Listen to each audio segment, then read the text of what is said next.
高达剧中的剑桥为啥那么明显？这不是活靶子吗？相信说起高达剧中的战舰被斩首的场面，大家肯定能一下子想起来不少吧？至少五落之剑的名场面，对于大多数中国高达粉丝来说，还是基本都看过的。那么这时啊，很多人都好奇了，为啥战舰要把剑桥放在那么突出的位置呢？尤其是高达剧中，经常会出现剑桥被攻击，整艘船就停摆，甚至是直接爆炸的场面。那把剑桥藏深一点不好吗？今天啊，咱们就来聊聊这个话题。众所周知，高达中的太空舰队战参考的呀就是传统海战，这个方法其实在很多影视作品中啊都有采用。毕竟人类对太空的探索还处于起步阶段，更别提让导演们去想象真正的太空战场了。而传统的海战场景，不但对于导演来说刻画起来更加得心应手，对于观众来说呢，看起来也更加容易理解。不然一个拍的抽象，一个看得更抽象，搞得收视率那么低，导演就没法交差了。那么传统海战中，剑桥的作用就很好说明了。从功能上来说，它其实相当于是战舰的大脑，是集指挥、操作、情报处理等功能于一体的。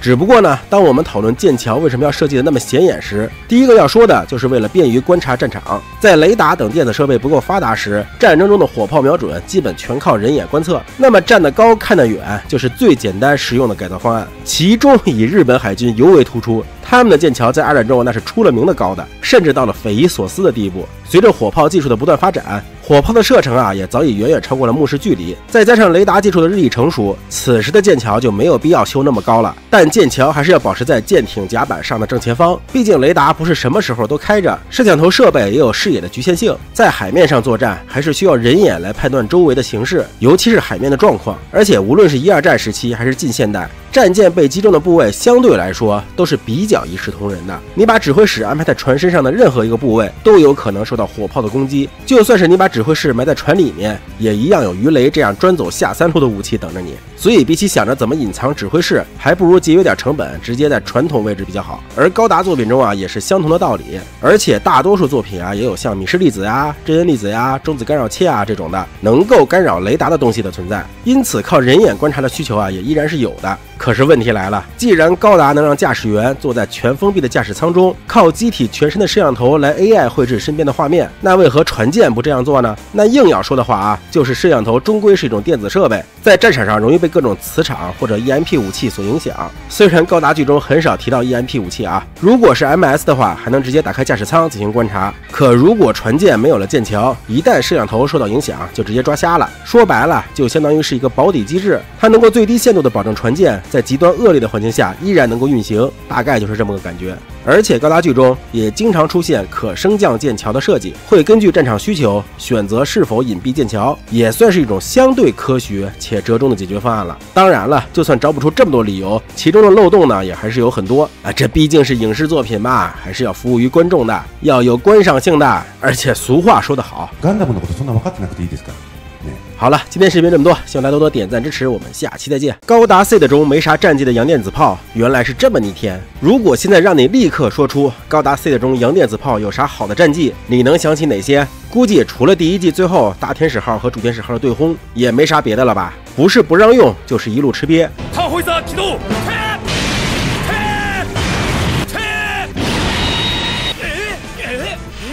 再加上它的光束颜色跟自由圣盾他们打出来的红白夹心炮差不多，是不是有很多人会以为这就是一个大号的光束炮罢了？今天啊，就让我们来聊聊这个话题。首先要说的是，剧中的各种红白夹心炮虽然长得都差不多，但原理啊是完全不同的。像是以强袭炮装为代表的等离子炮，它也出现于自由高达、强夺高达、脉冲高达、扎古勇士以及命运高达身上。原理简单形容就是将大量的高热等离子体一股脑的喷出去，大家可以想象成是把电浆给射出去了。优点呢就是温度极高，威力巨大，远程攻击下精度较高，且只要功能充足就能够实现较长时间的照射。也就是说，如果驾驶员甩一下炮口，就能形成范围攻击。男性观众们想象成自己小便时的样子就行了，女性观众就只能想象成水枪了。话说看我视频能有女性观众吗？而以圣盾高达为代表的副列卫相能量炮，它也出现于灾厄高达、深渊高达、混沌高达、毁灭高达以及强袭自由高达身上。原理是将多个能量发射口按照规则排列，通过调节每个能量发射口所发出的光束相位，来达到集合成一道巨大光束炮的效果。优点是每个炮口相对较小，且配有独立的散热，所以整体散热效果比较好。炮身也便于小型化，威力也很强，高供能的情况下也能够进行照射。像强袭自由这样的核能机，可以极大提高它的威力上限。只不过虽然射程也不错，但由于是集成型光束，远距离攻击的情况下容易打偏。这里也顺便提一嘴强袭自由与命运的对炮，其实就是等离子炮与傅列卫相能量炮的对轰，二者威力都很大。你别看强袭自由那个炮口好像小一些，但这也是得益于傅列卫相能量炮便于小型化。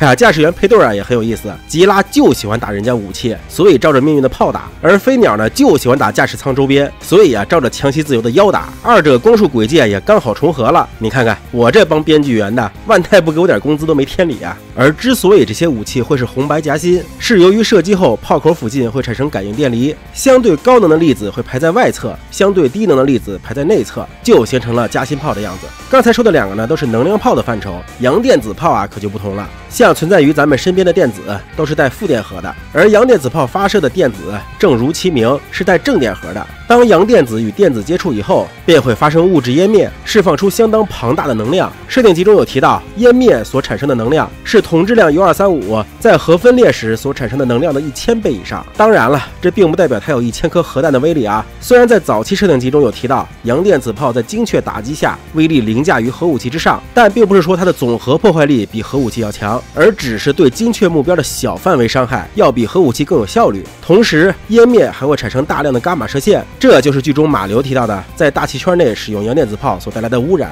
不过也有说法是，这种伽马射线不会有残留，只是会在生成的瞬间对人体产生不可逆的损伤。具体是如何呢？就等弹幕大神们来解释吧。总的来说阳电子炮可以视为是一种反物质武器了。木叔所驾驶的强袭能够在阳电子炮下撑那么久，确确实实是化不可能为可能了。因为就算阳电子炮出力没打满，咱就按50%来说，在剧中那个距离下，瞬间把强袭吹成灰还是绰绰有余的。而打到强袭身上以后产生的伽马射线，也足以让木叔当场直接细胞分裂了。为什么能活下来，连万代自己都懒得圆了。关于阳电子炮呢，还有一个小知识，那就是大天使号的阳电子炮叫罗安格林，密涅瓦上呢叫唐怀瑟。这2五仔军纪何在？经常有人好奇高达 C 的作为一部以军事题材为背景的科幻作品，为什么剧中的人物经常出现各种不服从命令，甚至是叛变的行为呢？他们的世界难道就没有军纪的存在吗？这个问题说简单了，可以拿一句因为它是偶像剧来草结；说复杂了，也确实带着一些新老高达作品关于战争刻画手法的改变有关。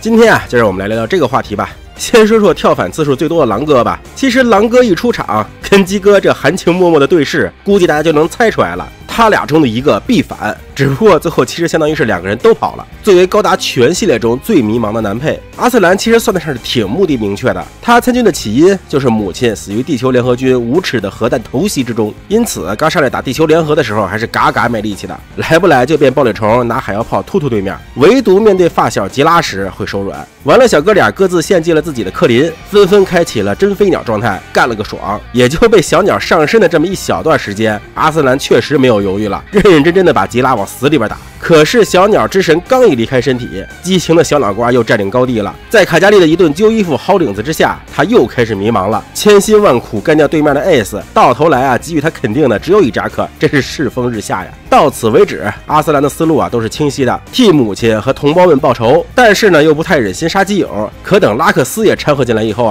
就彻底乱了。他连自己为啥要打自然人这一点都不敢肯定了。为了要报仇，报仇有用吗？为了要赢得种族冲突，打到什么样才能算赢？就在他意识模糊的时候，战场上又遇到吉拉了。经历过生离死别之后，阿瑟兰也算是看清了，杀来杀去没意义，不如跟着吉拉拉克斯混，阻止战争的蔓延才是正道。当然了，这里也要感谢他老父亲临门一脚，把他彻彻底底踹到奥布阵营去了。其实第1季的阿瑟兰还算是比较好理解的，无非就是描写一个士兵在国仇家恨、好友和战争大义之间该如何做选择。而之所以他敢跳反，其实也跟扎夫特的制度有关。作为一个在建立之初被视为民兵性质的组织，扎夫特初期主打的就是一个管理扁平化。出于对调整者们优秀基因的信任，高层不会对士兵进行过多的强行管制，而是让士兵自己来做出判断，这样才能最大的发挥每一个优秀士兵的主观能动性。只不过到了后期，随着战争不断的升级，再加上像阿斯兰这样的叛逃者出现，扎夫特的军纪才变得逐渐完善。不过扁平化的部队文化还是留了下来。这种部队形态对于咱们这些自然人来说啊，其实挺抽象的，因为在传统观念中，军队就应该实行严格的上下级管制，无条件的执行上级指令的士兵，那就是好士兵。可人家毕竟是调整者，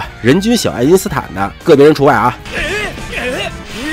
所以说制度啊都是因人而定的，同样的制度放自然人这边可能直接就乱套了，可是在调整者那边却能在小修小补的情况下运行好几年，就是这么神奇。所以阿斯兰就算贵为 Plant 大太子，估计在调整者眼里啊，也就是你走就走吧，你不当太子，有的是人来当太子。另一方面，日本作为二战中身为侵略者的一方，他们的影视作品中啊会经常出现这样的思考：普通人在参军以后，是不是也要去想一想自己参加的是怎样的战争，是否真的该对上级的指令言听计从等等，而不是用一句我只是服从命令罢了来为自己解脱。这也算是非常符合国情的一种思维方式了。而 C 的第二季的剧情上就比较抽象了，阿斯兰相当于是从奥布跳回了扎夫特，还当了特权兵，一顿划水以后又跳回奥布了。这已经不能用什么士兵的主观能动性来形容了，一仗其实就差直接张口骂街了。由于这个呀，只有用70阿斯兰只跟吉拉混这种理由来说通了，所以也没必要分析了。另外呢，还要稍微提两个人，那就是飞鸟和美玲。俩人其实抗令跳反的理由啊，都是一个，为了私情。小鸟其实是揣着明白装糊涂，他就是赌自己就算违反军纪，身为扎夫特当红 ace 的他，一仗也不会拿他怎么样。而美玲则是更加清楚自己的处境，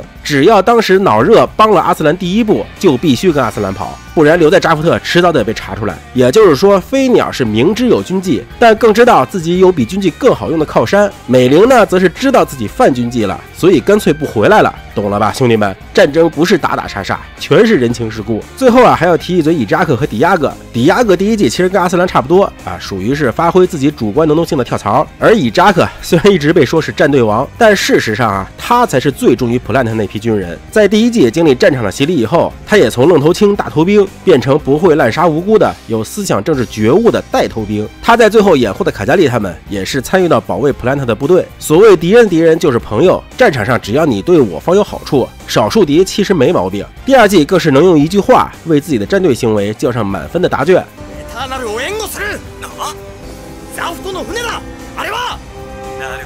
不管你是迪兰达尔还是拉克斯，谁对 Plant 好就跟谁混。以扎克的立场啊，就是这么简单且坚定，所以他只因为杀过平民而上过军事法庭，却从未因站队而被治罪。那么综合看下来啊，想法过多导致战力下降，甚至临阵叛逃的，或者是目无军纪，甚至直接跳反的，我觉得呀，都不能算是一个合格的好士兵。只有像以扎克这样，在始终忠于自己祖国的前提下，还会思考该通过怎样的方式来参加战斗的，才是最理想的士兵吧。好了，今天视频这么多，希望大家多多点赞支持，我们下期再见。